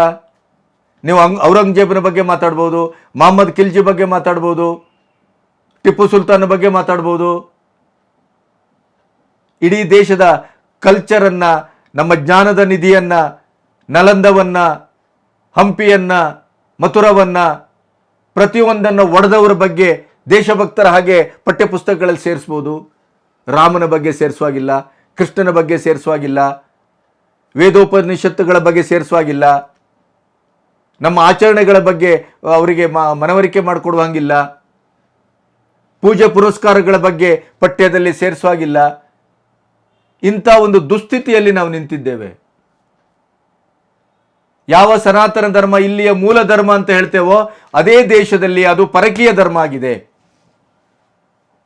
ಕ್ರಿಶ್ಚಿಯನ್ರು ಮತಾಂತರಕ್ಕಾಗಿ ಏನ್ ಬೇಕಾದ್ರೂ ಮಾಡಬಹುದು, ಮುಸ್ಲಿಮರು ಮತಾಂತರಕ್ಕಾಗಿ ಏನ್ ಬೇಕಾದ್ರೂ ಮಾಡಬಹುದು. ಅಲ್ಪಸಂಖ್ಯಾತರು ಅನ್ನುವ ಕಾರಣಕ್ಕಾಗಿ ಅವರನ್ನು ಓಲೈಕೆ ರಾಜಕಾರಣವನ್ನು ಮಾಡ್ತೇವೆ. ಧರ್ಮದ ಹೆಸರಿನಲ್ಲಿ ಅವರ ಭಯೋತ್ಪಾದಕತೆಯನ್ನು ಕೂಡ ಸಮರ್ಥಿಸ್ತೇವೆ. ಸಂಸತ್ತಿಗೆ ಬಾಂಬ್ ಹಾಕಿದವನನ್ನು ಕೂಡ ಗಲ್ಲಿಗೇರಿಸಿದ್ರೆ ಅದಕ್ಕೆ ಪ್ರತಿಭಟನೆ ಮಾಡ್ತೇವೆ ನಾವು ಬುದ್ಧಿಜೀವಿಗಳ ಹೆಸರಿನಲ್ಲಿ. ಅದೇ ಸಾವರ್ಕರನ್ನ, ಅದೇ ನಮ್ಮ ಧರ್ಮದ ಬೀರುಗಳನ್ನ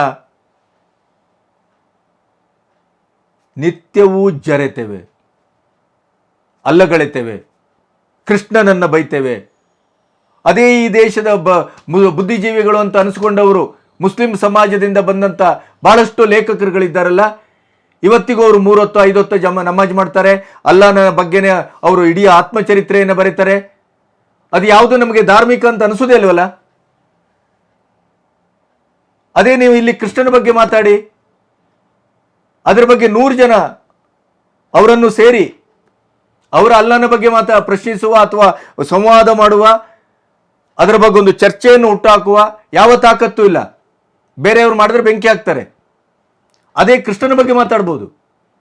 ಅಬ್ಬೆಪಾರಿಗಳು ನೋಡಿ, ಹೇಳೋರಿಲ್ಲ ಕೇಳೋರಿಲ್ಲ. 33 ಕೋಟಿ ದೇವತೆಗಳಿಲ್ಲಿ, ಅವ್ರದ್ದು ಒಬ್ಬನೇ ಶಕ್ತಿಶಾಲಿ. ಅದನ್ನು ಹೇಳ್ಕೊಂಡು ನಮ್ಮ ಹೆಣ್ಣುಮಕ್ಕಳ ಬ್ರೈನ್ ವಾಶ್ ಮಾಡ್ತಾರೆ. ಅದೇ ನಮ್ಮ ಹೆಣ್ಣುಮಕ್ಕಳಿಗೆ ಧಾರ್ಮಿಕ ಶಿಕ್ಷಣವನ್ನು ಕೊಟ್ಟಿದ್ದಿದ್ರೆ ನಮ್ಮ ಸಾಂಸ್ಕೃತಿಕ ಶಿಕ್ಷಣವನ್ನು ಕೊಟ್ಟಿದ್ದಿದ್ರೆ, ನಾವು ನಿಂತ ನೆಲೆಯನ್ನ ಬೆಳಗ್ಗೆ ಎದ್ದು ರಂಗೋಲಿ ಯಾಕೆ ಹಾಕ್ತೇವೆ, ಆರತಿಯನ್ನ 2 ಕೈಯಲ್ಲಿ ತೆಗೆದುಕೋಬೇಕೋ 1 ಕೈಯಲ್ಲಿ ತೆಗೆದುಕೋಬೇಕೋ, ಇದೇ ಬೆರಳಲ್ಲಿ ನಾವು ಯಾಕೆ ಈ ನೊಸಲಿಗೆ ಗಂಧವನ್ನ ಇಟ್ಕೋಬೇಕು, ಅಥವಾ ನಮ್ಮ ಪಂಚಭೂತಗಳು ಅಂದ್ರೆ ಏನು, ನಮ್ಮ ದೇಶದಲ್ಲಿ ನಡೆದಂಥ ಸಂಶೋಧನೆಗಳು ಅಂದ್ರೆ ಏನು. ಇವತ್ತು ಸೇಬು ಕೆಳಗೆ ಬಿದ್ದದ್ದನ್ನೇ ಮಾತಾಡ್ತೇವಲ್ಲ, ಆ ಸೇಬು ಬೀಳುವ ಮೊದಲನೇ ನಮ್ಮ ದೇಶದಲ್ಲಿ ಗುರುತ್ವಾಕರ್ಷಣೆಯ ಬಗ್ಗೆ ಸಂಶೋಧನೆ ಆಗಿತ್ತು. ಅದನ್ನು ನಾವು ಯಾರು ಹೇಳುವುದಿಲ್ಲ. ಅದನ್ನು ಹೇಳಿದರೆ ಅದು ಸನಾತನ ಹಿಂದೂ ಧರ್ಮ. ಯಾವ ಧರ್ಮದ ಹುಡುಗಿಯರನ್ನ ಇವತ್ತು ಲವ್ ಜೆಹಾದಿಗೆ ಒಳಪಡಿಸ್ತಾ ಇದ್ದಾರೋ ಅದೇ ಹೆಣ್ಣು ಮಕ್ಕಳಿಗೆ ಅದೇ ಧರ್ಮದ ಬಗ್ಗೆ, ಅಂದ್ರೆ ನಮ್ಮ ಸನಾತನ ಧರ್ಮದ ಬಗ್ಗೆ, ನಮ್ಮ ಬದುಕಿನ ಧರ್ಮದ ಬಗ್ಗೆ ನಾವು ಕಣ್ತೆರಿಸುವ ಮತ್ತು ಅವರ ಒಳಗನ್ನ ಗಟ್ಟಿ ಮಾಡುವ, ಅವರ ಜ್ಞಾನದ ಒಂದು ಅಸ್ತ್ರವನ್ನ ಪ್ರತಿಯೊಂದು ಪ್ರಶ್ನೆಗೆ ಉತ್ತರವಾಗಿ ಕೊಡುವಂಥ ಸ್ಥಿತಿಯಲ್ಲಿ ನಾವು ಅವರನ್ನು ಬೆಳೆಸಿದ್ದಿದ್ರೆ ಇವತ್ತು ಈ ಸ್ಥಿತಿ ಬರ್ತಿರ್ಲಿಲ್ಲ. ಕೇವಲ ಕೇಸರೀಕರಣ, ಕೇವಲ ಹಿಂದೂಗಳು, ಹಿಂದುತ್ವ, ಭಾಷಣ, ರಾಜಕೀಯ ಇದೇ ಮಾಡ್ಕೊಂಡು ಬಂದೆವು ನಾವು. ನಮ್ಮ ಮಠಮಾನ್ಯಗಳು ಸ್ವಾಮೀಜಿಗಳಿಗಂತೂ ಅವರಿಗೆ ರಾಜಕೀಯ ಮಾಡೋದು ಬಿಟ್ಟರೆ ಬೇರೆ ಯಾವುದು ಗೊಡವೆನೇ ಇಲ್ಲ. ಇವೆಲ್ಲ ಇವರು ಮಾಡಬೇಕಾದ ಕೆಲಸ. ಮನೆ ಪಾಠ ಮಾಡಬೇಕು, ಮಗುವಿಗೆ ಇಷ್ಟು ವರ್ಷ ಇಂಥ ಶಿಕ್ಷಣ ಕೊಡತಕ್ಕದ್ದು ಅಂತ ನಾವು ನಮ್ಮ ಒಳಗಡೆನೆ ಒಂದು ಸಿದ್ಧತೆಯನ್ನು ಮಾಡ್ಕೋಬೇಕು. ಆಮೇಲೆ ಜಾತಿ, ವರ್ಗ, ಧರ್ಮ, ವರ್ಣ ಇವನ್ನೆಲ್ಲ ಕಿತ್ತು ಬಿಸಾಡಿ ಮೊದಲು. ನಮ್ಮ ದೌರ್ಬಲ್ಯ ನಮ್ಮ ಹೊಟ್ಟೆಯಲ್ಲೇ ಇದೆ. ಭಯೋತ್ಪಾದಕರಿಗೆ ಅವ್ರಿಗೆ ಭಯೋತ್ಪಾದನೆ ಮಾಡೋದೇ ಕೆಲಸ, ಜೆಹಾದಿಗಳಿಗೆ ಅವರಿಗೆ ಜೆಹಾದಿನ ಒಂದು ಏನು ಅನುಕ್ರಮಣಕ್ಕೆ ಇದೆ ಅದೇ ರೀತಿ ಬದುಕ್ತಾರೆ ಅವರು. ಅವರು ಲವ್ ಜೆಹಾದ್, ಅವ್ರ ಧರ್ಮ ಅದು, ಮನೋಧರ್ಮ ಅದು. ಒಂದಿಷ್ಟು ಜನರ ಹೆಣ್ಮಕ್ಕಳನ್ನು ತರಬೇಕು, ಅವರನ್ನು ಲೈಂಗಿಕ ಶೋಷಣೆಗೆ ಒಳಪಡಿಸಬೇಕು, ಅವರನ್ನು ಹ್ಯೂಮನ್ ಬಾಂಬ್ಗಳಾಗಿ ಮಾಡಬೇಕು, ಅವರ ಬದುಕನ್ನು ಹಾಳು ಮಾಡಬೇಕು, ಒಂದಿಷ್ಟು ಮಕ್ಕಳ ಹೆರುವ ಯಂತ್ರವಾಗಿ ಅವರನ್ನು ಬಳಸ್ಕೋಬೇಕು. ಇದೇ ಲಾಗಾಯಿತಿನಿಂದ ಮಾಡ್ಕೊಂಡು ಬಂದಿದ್ದಾರೆ ಅವರು, ಹೊಸ್ತೇನೋ ಅಲ್ಲ. ಇತಿಹಾಸದಲ್ಲಿ ನೋಡಿದ್ರೆ ಗೊತ್ತಾಗೋದಿಲ್ಲ ನಮಗೆ.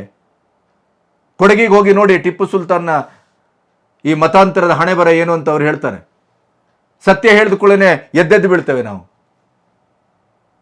ಅದೇ ನಮ್ಮ ಕಲ್ಚರಿನ ಬಗ್ಗೆ, ನಮ್ಮ ರಾಜರುಗಳ ಬಗ್ಗೆಯೋ, ನಮ್ಮ ಇತಿಹಾಸದ ಬಗ್ಗೆಯೋ, ನಮ್ಮ ಧರ್ಮ ಗ್ರಂಥಗಳ ಬಗ್ಗೆಯೋ, ಅದನ್ನು ಸರಿ ತಪ್ಪು ಆಚರಣೆಗೆ ಬೇಕೋ ಬೇಡವೋ ಅದು ಆಮೇಲೆ ಅವರ ತೀರ್ಮಾನಕ್ಕೆ ಬಿಡಿ. ಆದರೆ ಅದಕ್ಕೆ ಮನವರಿಕೆ ಮಾಡಿಕೊಡುವ, ಅವರಿಗೆ ಹೇಳಿಕೊಡುವ, ಅವರ ತಿಳುವಳಿಕೆಯನ್ನು ಗಟ್ಟಿ ಮಾಡುವ, ಯಾವುದೇ ಧಾರ್ಮಿಕವಾದಂಥ ಯಾವುದೇ ಬದುಕಿನ ಆಚರಣೆ, ಯಾವುದೇ ಷೋಡಶ ಸಂಸ್ಕಾರಗಳ ಬಗ್ಗೆ, ಅದು ಮದುವೆ ಇರ್ಬೋದು, ಮುಂಜಿ ಇರ್ಬೋದು, ಏನೇ ಇರ್ಬೋದು, ಅದರ ಬಗ್ಗೆ ಯಾರೇ ಪ್ರಶ್ನಿಸಿದ್ರು ನಮ್ಮ ಹೆಣ್ಣು ಮಕ್ಕಳು ಅಥವಾ ನಮ್ಮ ಯುವ ಜನತೆ ಅದನ್ನು ಉತ್ತರ ರೂಪದಲ್ಲಿ ಕೊಡುವಷ್ಟು ಸಾಮರ್ಥ್ಯವನ್ನು ನಾವು ಒಳಗಡೆ ಬೆಳೆಸಬೇಕು. ಅದನ್ನು ಬೆಳೆಸಿದ್ದಿದ್ರೆ ಅವರು ಧರ್ಮದ ಹೆಸರಿನಲ್ಲಿ, ಅಲ್ಲಾನ ಹೆಸರಿನಲ್ಲಿಯೋ ಇನ್ನೊಂದೋ ಮಗದೊಂದೋ ಆ ಬ್ರೈನ್ ವಾಶ್ ಮಾಡುವಂಥ ಪ್ರಕ್ರಿಯೆಗೆ ನಮ್ಮ ಹೆಣ್ಣು ಮಕ್ಕಳು ಒಳಗಾಗ್ತಿರ್ಲಿಲ್ಲ. ಇದು ನಮ್ಮದೇ ತಪ್ಪು. ಕೇವಲ ರಾಷ್ಟ್ರೀಯತೆ, ಕೇವಲ ರಾಮ, ಕೇವಲ ಕೃಷ್ಣ ಅಂತ ರಾಜಕೀಯ ಮಾಡಿಕೊಳ್ಳುವಂಥ, ರಾಜಕೀಯ ಬೇಳೆ ಬೆಳೆಸ್ಕೊಳ್ಳುವಂಥ ಒಂದು ಒಣ ಪ್ರತಿಷ್ಠೆಯನ್ನ ಬುಡಗಟ್ಟಿ ಇಲ್ಲ, ಮೇಲೆ ಸೌದ ಕಟ್ತೇವೆ ನಾವು. ಹಿಂದೂ ಧರ್ಮ ಮಹಾನ್ ಧರ್ಮ ಅಂತ ಹೇಳ್ಬಿಟ್ರೆ ಆಗೋಯ್ತು. ಯಾಕೆ ಅಂತ ಪ್ರಶ್ನಿಸಿದ್ರೆ ಅದಕ್ಕೆ ಉತ್ತರ ಇಲ್ಲ. ಅದನ್ನು ಮಾಡದೇ ಇದ್ದಂಥದ್ದೇ ಇದಕ್ಕೆ ಕಾರಣ. ಅದನ್ನೇ ಈ ಸಿನಿಮಾ ಹೇಳ್ತಾ ಇದೆ. ನನಗೆ ಈ ಸಿನಿಮಾದ ನಿರ್ದೇಶಕರ ಬಗ್ಗೆ 2 ಆಕ್ಷೇಪ ಇದೆ. ಒಂದು, ಮುಸ್ಲಿಂ ಹುಡುಗಿ ಆ ಮತಾಂತರದ ಒಂದು ತಂತ್ರಗಾರಿಕೆಯ ಭಾಗವಾಗಿ ಹಿಂದೂ ಮತ್ತು ಕ್ರಿಶ್ಚಿಯನ್ ಹುಡುಗಿಯರ ಮೇಲೆ ನಮ್ಮ ಧರ್ಮ, ನಮ್ಮ ದೇವರು, ನಮ್ಮ ಆಚರಣೆಯನ್ನು ಇಟ್ಟುಕೊಂಡು ಅವಳು ಅವಹೇಳನ ಮಾಡ್ತಾ ಬರ್ತಾಳೆ, ಪ್ರಶ್ನಿಸ್ತಾ ಬರ್ತಾಳೆ. ಆವಾಗ ಕ್ರಿಶ್ಚಿಯನ್ ಹುಡುಗಿ ತಡ್ಕೊಳ್ತಾಳೆ, ಅವಳು ಅದನ್ನು ಒಪ್ಪುವುದಿಲ್ಲ, ಅವಳು ಮರು ಉತ್ತರ ಕೊಡ್ತಾಳೆ. ಆದರೆ ಅಲ್ಲಿ ಬೆಪ್ಪರ ಹಾಗೆ ಕೂತದ್ದು ನಮ್ಮ ಹಿಂದೂ ಹುಡುಗಿಯರು. ಹಾಗಾದರೆ ನಾನು ನಿರ್ದೇಶಕನಿಗೆ ಒಂದು ಪ್ರಶ್ನೆಯನ್ನು ಕೇಳ್ತೇನೆ.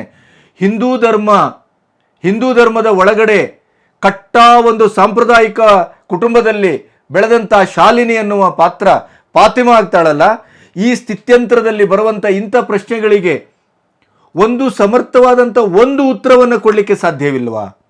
ಹಾಗಾದರೆ ನಿಮ್ಮ ಮನೋಧರ್ಮ ಏನು? ಅಥವಾ ವಸ್ತುಸ್ಥಿತಿಗೆ ಕನ್ನಡಿ ಹಿಡಿದಿದ್ದೀರೋ? ಅಷ್ಟರ ಮಟ್ಟಿಗೆ ನಮ್ಮ ಹೆಣ್ಮಕ್ಳು, ನಮ್ಮ ಯುವ ಜನಾಂಗ ಅಭ್ಯಪಾರಿಗಳಾಗಿದ್ದಾರೆ. ಇವರಿಗೆ ಯಾವ ಸಂಸ್ಕೃತಿಯೂ ಗೊತ್ತಿಲ್ಲ, ಯಾವ ಧರ್ಮ ಪ್ರಜ್ಞೆಯೂ ಗೊತ್ತಿಲ್ಲ, ಯಾವ ಆಚರಣೆಯೂ ಗೊತ್ತಿಲ್ಲ, ನಮ್ಮ ದೇವಾನುದೇವತೆಗಳ ಬಗ್ಗೆ ಯಾವ ಒಂದು ಸಂಗತಿಗಳು ಗೊತ್ತಿಲ್ಲ ಅನ್ನೋದನ್ನು ನೀವು ಹೇಳಲಿಕ್ಕೆ ಹೊರಟಿದ್ದೀರಾ? ಅಥವಾ ಆ ಹಿಂದೂ ಹುಡುಗಿಯರನ್ನ ಅಷ್ಟು ಬೆಪ್ಪತ ಕಡಿಗಳು ಅಂತ ಹೇಳುವ ಮೂಲಕ ನೀವು ಬೇರೆ ಏನನ್ನೋ ಹೇಳಲಿಕ್ಕೆ ಹೊರಟಿದ್ದೀರಾ? ಈ ಪ್ರಶ್ನೆ ನನ್ನನ್ನು ಕಾಡ್ತಾ ಇದೆ. 5 ಮಾರ್ಕ್ ಕಡಿಮೆ ಮಾಡ್ತಾ ಇರೋದ್ರಲ್ಲಿ ಒಂದು ಅಂಶ ಇದು ಹೌದು. ಆಮೇಲೆ ನಿರ್ದೇಶಕರು ಇನ್ನೊಂದು ಹೇಳ್ತಾರೆ. ಈಗ ಶಾಲಿನಿ ಇರಬಹುದು ಅಥವಾ 3 ಪಾತ್ರಗಳೇನಿದೆ, ಅವರು ಈ ಬ್ರೇನ್ ವಾಶಿಗೆ ತುತ್ತಾಗಿ ಇಸ್ಲಾಂ ಧರ್ಮವೇ ಶ್ರೇಷ್ಠ ಧರ್ಮ, ಯಾವ ಮಟ್ಟಕ್ಕೆ ಅಂತ ಹಾರ್ಟ್ ಅಟ್ಯಾಕ್ ಆಗಿ ಮಲಗಿದಂಥ ತಂದೆಯ ತಲೆಯ ಮೇಲೆ ಥೂ ಅಂತ ಮಗಳು ಉಗಿತಾಳೆ. ಅಂತ ಬೀಭತ್ಸವಾದಂಥ ದೃಶ್ಯ ಇದೆ ಇಲ್ಲಿ. ಅಂದರೆ ಬ್ರೇನ್ ವಾಶನ್ನ ಯಾವ ಮಟ್ಟದಲ್ಲಿ ಇವರು ಮಾಡ್ತಾರೆ ಅನ್ನೋದು. ಸ್ನೇಹವನ್ನ ಮಾಡಬೇಕಾದ್ರೂ ಕೂಡ ಒಂದು ಧರ್ಮವನ್ನು ಅಥವಾ ಧಾರ್ಮಿಕತೆಯನ್ನು, ಅಲ್ಲಿಯಿಂದ ಬರುವಂಥ ಹೆಣ್ಮಕ್ಕಳನ್ನು ಸಂಶಯದಿಂದ ನೋಡುವ ಮಟ್ಟಕ್ಕೆ ಆ ಸಿನಿಮಾ ನಮ್ಮನ್ನು ತಂದು ನಿಲ್ಲಿಸ್ತದೆ. ಆದರೆ ಸನಾತನ ಧರ್ಮಕ್ಕೆ ಅಥವಾ ಘರ್ ವಾಪಸ್ ಆತಿ ಅಂತ ಏನು ಕರಿತೇವೆ, ನನ್ನ ಮೂಲ ಧರ್ಮಕ್ಕೆ ನಾನು ಮತ್ತೆ ಬರಬೇಕು ಅಂತ ಆಶಿಸುವ ನಾಯಕಿಯ ಕ್ಲೈಮ್ಯಾಕ್ಸಿನ ಒಂದು ಮಾತು ಅಥವಾ ಆ ದೃಶ್ಯ ಏನಿದೆ, ಅದು ಕೇವಲ ಅಲ್ಲಿಯ ಹಿಂಸೆಗಾಗಿ, ಅಲ್ಲಿಯ ರುಂಡ ಚೆಂಡಾಡುವ ರೀತಿಗಾಗಿ, ಒಂದು ಮೊಬೈಲನ್ನು ಇಟ್ಟುಕೊಂಡೇ ನಿಮಗೆ ಶಿರಚ್ಛೇದನ ಮಾಡ್ತೇವೆ, ಲಿಫ್ಟಿಕ್ ಹಾಕ್ಕೊಂಡ್ರೆ ಕೈ ಕಡಿತೇವೆ ಅನ್ನುವಂಥ ಈ ಕ್ರೌರ್ಯಕ್ಕಾಗಿ ಬಳಲಿ ಅವರು ಮತ್ತೆ ವಾಪಸ್ಸು ಮೂಲ ಧರ್ಮಕ್ಕೆ ಬರ್ತಾರೆ ಅನ್ನುವ ಹಾಗೆ ಈ ಸಿನಿಮಾದಲ್ಲಿ ಚಿತ್ರಿಸಲಾಗಿದೆ. ಹಾಗಾದರೆ ಲವ್ ಮಾಡಿ ಮತಾಂತರಗೊಂಡು ಸುಖಿ ಸಂಸಾರ ಮಾಡಿದರೆ ಮತಾಂತರ ಓಕೆಯಾ? ಅದು ಲವ್ ಜೆಹಾದ್ ಅಲ್ವೇ? ಇದು ನಾನು ಈ ನಿರ್ದೇಶಕರಿಗೆ ಪ್ರಶ್ನೆ ಮಾಡ್ತಾ ಇದ್ದೇನೆ. ನೀವು ವಾಪಸ್ಸು ಬರುವಾಗ ಒಂದು ಧರ್ಮದ ಶ್ರೇಷ್ಠತೆಯನ್ನ ಅಥವಾ ತನ್ನ ನೆಲೆಯ ಭದ್ರತೆಯನ್ನ, ತಾನು ಬದುಕಿದ ಆ ಧರ್ಮ ಆಚರಣೆ, ಆ ಒಂದು ಸನಾತನತೆ, ಅದು ಅತ್ಯಂತ ಪ್ರಬಲವಾದದ್ದು, ಮಾನವೀಯವಾದದ್ದು. ಸರ್ವ ಧರ್ಮದಲ್ಲೂ ನಮ್ಮ ಧರ್ಮವೇ ಶ್ರೇಷ್ಠ. ಯಾಕೆ? ಸರ್ವೇ ಜನ ಸುಖಿನೋ ಭವಂತು ಹೇಳಿದ ಪ್ರಪಂಚದ ಏಕೈಕ ಧರ್ಮ. ಈ ಧರ್ಮ ಪ್ರಜ್ಞೆಯನ್ನು ಇಟ್ಟುಕೊಂಡು ಅವಳು ವಾಪಸ್ ಬಂದಿದ್ದಿದ್ರೆ ಅದಕ್ಕೆ ಇನ್ನಿಷ್ಟು ಬೇರೆಯೇ ಒಂದು ಆಸ್ಪೆಕ್ಟು, ಬೇರೆಯೇ ದೃಷ್ಟಿಕೋನ ಪ್ರಾಪ್ತಿ ಆಗ್ತಾ ಇತ್ತು. ಅಲ್ಲಿ ಆಗುವ ಹಿಂಸೆ, ಮೋಸ, ವಂಚನೆ, ಕ್ರೌರ್ಯ ಇವನ್ನೆಲ್ಲ ನೋಡಿ ಬೀಭತ್ಸಗೊಂಡು ಅವರು ಇನ್ನೇನೂ ಗತಿ ಇಲ್ಲ ಅಲ್ಲಿ ಅನ್ನುವ ಹಾಗೆ ಅವಳು ವಾಪಸ್ ಬಂದ್ಲು ಅನ್ನುವ ಹಾಗೆ ಆ ಸಿನಿಮಾ ಹೇಳ್ತಾ ಇದೆ. ಈ ಕಾರಣಕ್ಕಾಗಿ 5 ಮಾರ್ಕನ್ನು ನಾನು ಕಟ್ ಮಾಡಿದ್ದೇನೆ.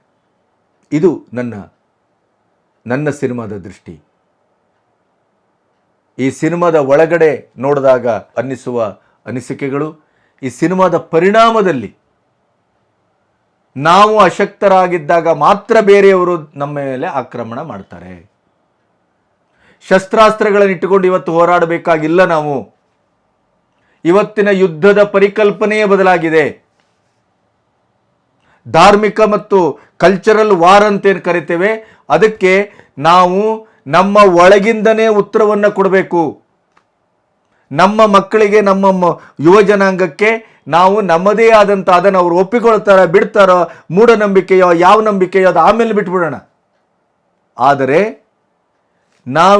ನಾವು ಬದುಕುವ ಧರ್ಮ, ನಮ್ಮ ಸನಾತನ ಧರ್ಮ, ನಮ್ಮ ಆಚರಣೆ, ನಮ್ಮ ದೇಶ, ನಮ್ಮ ಅಸ್ಮಿತೆ, ಇದರ ಬಗ್ಗೆ ನಾವು ಮೂಲಭೂತವಾದಂಥ ಶಿಕ್ಷಣವನ್ನು ಮಕ್ಕಳಿಗೆ ಕೊಡದೇ ಇದ್ದರೆ, ಯಾವವನೇ ಬಂದು ನಿಮ್ಮ ಕೃಷ್ಣ ಲೋಫರೋ, ನಿಮ್ಮ ರಾಮ ಕೆಟ್ಟವನು, ನಿಮ್ಮ ಸೀತೆ ಪ್ರಯೋಜನ ಇಲ್ಲ, MF ಹುಸೇನ್ ಮಾಡಿದ್ನಲ್ಲ, ನಮ್ಮ ಪಂಚಮಹಾಪತಿವ್ರತೆಗಳನ್ನೆಲ್ಲ ಹೇಗೆ ಚಿತ್ರಿಸಿದ ಅಂತ ನೀವು ನೋಡಿದ್ರಲ್ಲ, ನಮ್ಮ ಗಣಪತಿಯನ್ನು ಚಪ್ಪಲಿಲಿ ಹಾಕಿ ತೋರಿಸಿದ್ದನ್ನು ನೋಡಿದ್ರಲ್ಲ ನೀವು.